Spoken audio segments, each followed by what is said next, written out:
नमस्कार दोस्तों, आज की इस वीडियो में हम कासगंज जिले की तीनों विधानसभा सीटों का सही और सटीक विश्लेषण करेंगे और यह विश्लेषण जातिगत समीकरणों के आधार पर होगा। जातिगत समीकरणों के आधार पर क्यों करेंगे? क्योंकि सभी राजनीतिक पार्टियां, सभी राजनीतिक दल जो भी प्रत्याशी बनाते हैं अपने, वो जातिगत समीकरण के आधार पर ही बनाते हैं और मतदाता भी वोट जब करता है तो जाति के आधार पर ही वोट करता है। तो हमारा जो विश्लेषण होगा जातिगत समीकरणों के आधार पर होगा। तो ये शुरुआत करते हैं। उससे पहले मैं एक दो चीजें आपसे कहना चाहूंगा। पहली, देखिए, सरकार कोई जातिगत जनगणना नहीं करती है। तो ये जो भी डाटा होता है ऑफिशियल नहीं है, कि सरकार के द्वारा प्रोवाइड किया हुआ नहीं है, पर ये काफ़ी सटीक है और कई चीज़ जगह से हम वेरीफाई करने के बाद ही वीडियो में इस डाटा का यूज करते हैं। फिर भी अगर किसी को लगता है कि अमुक जाति इस विधानसभा सीट पर जो संख्या मैं बता रहा हूँ उतनी नहीं है, तो कमेंट में आप बता सकते हो। या किसी को ये लगता है कि अमुक जाति, मैं इस वीडियो में बताऊंगा कि अमुक जाति इस विधानसभा सीट पर इस पार्टी के साथ जाएगी। अगर आपको लगता है कि इस पार्टी के साथ ना जाके दूसरी पार्टी के साथ जा रही है, तो वह भी आप कमेंट में आप बता सकते हैं। अगर दो चार कमेंट आते हैं तो कोई बात नहीं। और ज़्यादा संख्या में लोग कमेंट करते हैं किसी एक पॉइंट को उठाते हुए, तो हम उस पॉइंट को नई वीडियो में कंसीडर करेंगे और समायोजित करेंगे और नई वीडियो बना देंगे उसके लिए। तो हम शुरुआत करते हैं पटियाली विधानसभा सीट के जातिगत समीकरण समझते हुए, कौन जीतेगा, कौन सी जाति किस पार्टी को जा रही है, आगे बढ़ेंगे। पहले शुरुआत करते हैं पटियाली विधानसभा सीट के जातिगत समीकरण से। देखिए, यहाँ पर भाजपा ने ममतेज साक्य को प्रत्याशी बनाया है और सपा ने नादरा सुल्तान को, यानी कि नादरा सुल्तान को बनाया है, और पटियाली से ममतेज साकी को बीजेपी ने बनाया है। तो इस हिसाब से अगर हम देखें स्थानीय स्तर के और पूरे प्रदेश स्तर के, जो हमारा किसी पार्टी से किसी जाति का जो लगाव होता है उसको अगर हम समझें, तो ये मोटा मोटा हम ये पाएंगे कि साक्य 45,000 वोट बीजेपी के साथ जा रहा है, ठाकुर 38,000 वोट, ब्राह्मण 25,000 vote, Baghel 16,000 vote, Dhimar 16,000 vote. और दूसरी तरफ समाजवादी पार्टी के साथ में मुसलमान 58,000, यादव 25,000।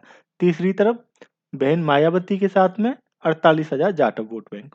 इसके अलावा भी काफी सारी जातियां रह गई जिनकी इस विधानसभा सीट पर संख्या कम है, जिसकी 2,000 है, 4,000 है, 5,000 है। उन सबको भी हमने अभी इंक्लूड नहीं किया है। उनको भी करते तो वीडियो काफी बड़ी बन जाती।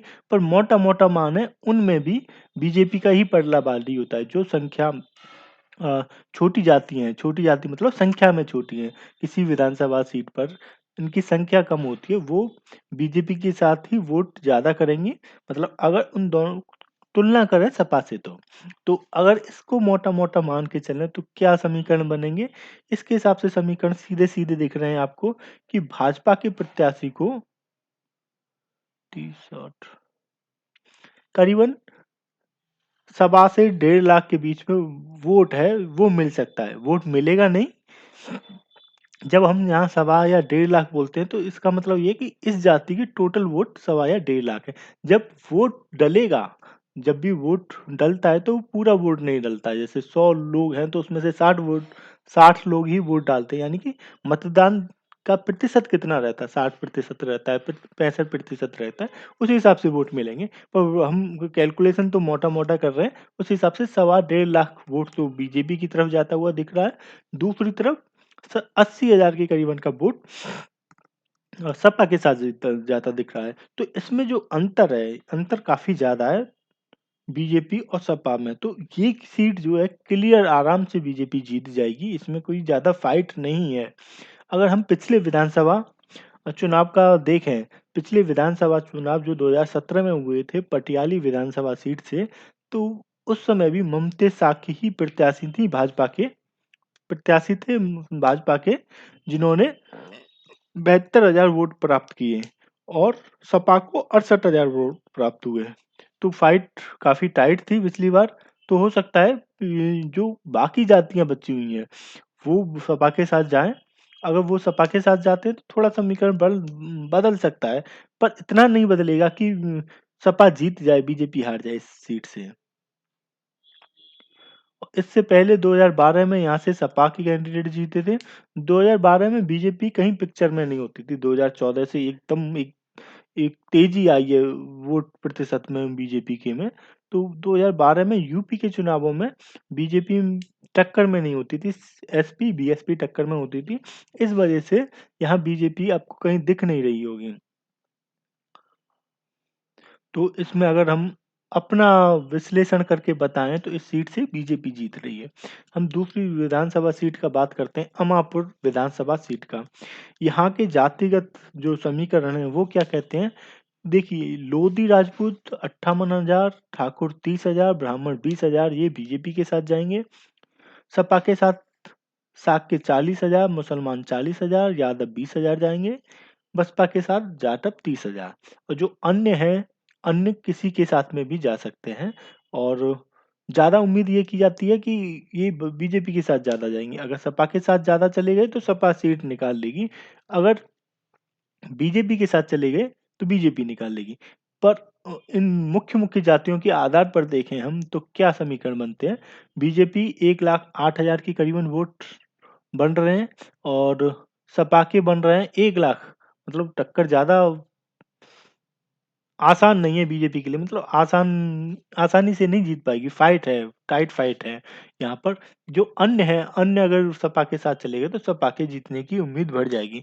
लेकिन अभी जो दिख रहा है सामान्य तौर पर, अन्य में से ज़्यादातर बीजेपी के साथ जा सकते हैं, तो उस स्थिति में बीजेपी के ही प्रत्याशी यहाँ से जीतेंगे। अगर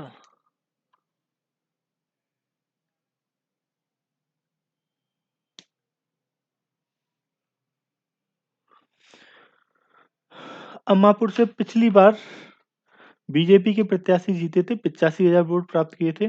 दूसरे स्थान पर राहुल पांडे महान दल के थे। यहाँ ये इम्पोर्टेंट चीज़ है क्योंकि सपा के तो वोट काफ़ी कम आए थे यहाँ पर, कुछ मिला ही नहीं था। बीजेपी ने साफ कर दिया था मैदान, ऐसा लग रहा है पिछली बार। और उससे पहले 2012 में ममतेज साक्य बीएसपी से जीते थे, जो अभी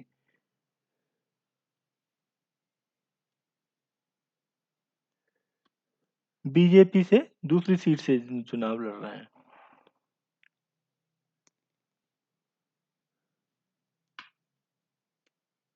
ठीक है, तो अगर हम मोटा-मोटा मान के चलें तो अमापुर विधानसभा सीट पर भी बीजेपी ही जीत रही है, अगर कोई बड़ा उलटफेर नहीं हो जाता है, अन्य जो 50,000 वोट हैं उनमें। अब हम देखते हैं तीसरी विधानसभा सीट कासगंज। कासगंज में देखिए जो भी जाति समीकरण क्या कहते हैं, लोधी राजपूत लोधी राजपूत हर जगह बीजेपी के साथ क्यों जा रहे हैं? इसका मुख्य कारण है कि कल्याण सिंह बीजेपी से जुड़े रहे और कल्याण सिंह तो रहे नहीं हैं, उनके बेटे बीजेपी से सांसद हैं और उनका पूरा परिवार बीजेपी से है, तो लोध राजपूत वोट भी ज़्यादातर बीजेपी से ही जुड़ा रहता है, वो किसी दूसरी जगह नहीं जाता। थोड़े बहुत समय के लिए जब कल्याण सिंह बीजेपी में नहीं थे, दूसरी पार्टी बनाई, सपा से भी गठबंधन किया, उस समय अलग हुए थे। फिर लौट के वो बीजेपी के साथ ही हैं, तो लोध राजपूत भी बीजेपी के साथ ही हैं पूरी तरह से। अब देखते हैं लोध राजपूत 86,000, ब्राह्मण 35,000, ठाकुर 41,000। ये कितना बन रहा है? ये आपका बन रहा है करीबन-करीबन 1 20 डेढ़ लाख से ऊपर। बीजेपी का वोट जो कासगंज विधानसभा सीट में बन रहा है, डेढ़ लाख से ऊपर बन रहा है। दूसरी तरफ सपा का जो बन रहा है, सपा का करीबन-करीबन बन रहा है आपका 90,000 के करीबन। 41,000 मुसलमान, यादव 18,000, साक्य 28,000 तो ये 90,000 के करीबन बन रहा है और बीजेपी का बन रहा है 1.5 लाख के करीब। तो यहाँ पर भी फाइट आसान है बीजेपी के लिए जीतना आसान है, फाइट नहीं। तीनों विधानसभा सीटों की बात करें तो केवल अमापुर विधानसभा सीट ऐसी थी, यहाँ टक्कर थी बीजेपी और सपा में। बाकी 2 विधानसभा सीटें जो थी, कासगंज की बात करें या फिर पटियाली की बात करें, वहाँ बीजेपी आराम से जीतती हुई नज़र आ रही है। और देखते हैं बाकी तो वोटर के ऊपर है, वोटर जहाँ वोट देगा वही पार्टी जीतेगी। वीडियो को आखिर तक देखने के लिए धन्यवाद। अगर आपको हमारा विश्लेषण और मेहनत अच्छी लगी हो तो वीडियो को लाइक ज़रूर करें। आप अपने ग्रुप्स में अपने दोस्तों को भी शेयर कर सकते हैं, आपको हमारा विश्लेषण अच्छा लगा हो तो। अगली वीडियो हम जल्दी ही अपलोड करेंगे। तो अगर आपने अभी तक हमारे चैनल को सब्सक्राइब नहीं किया है, तो चैनल को भी सब्सक्राइब कर लें